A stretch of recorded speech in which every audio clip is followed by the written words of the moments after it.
નમસ્તે વિદ્યાર્થી મિત્રો, બારનો ઘડિયો યાદ રાખવાની ટ્રીક આપણે તમને બતાવું છું.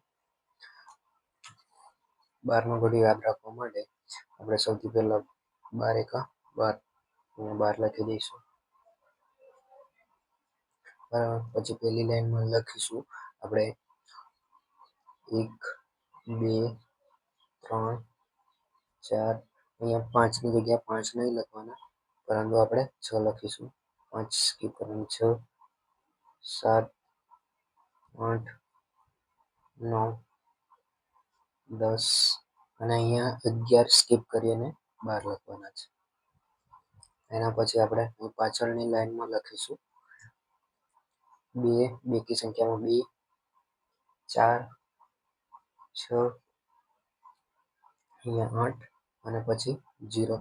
ફરીથી પાછા આપણે 2 4 6 8 અને 0.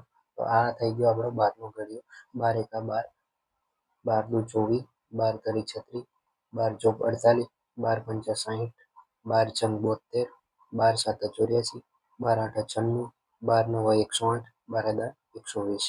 મિત્રો, ચેનલને સબસ્ક્રાઈબ ન કરી હોય તો સબસ્ક્રાઈબ કરી લેજો.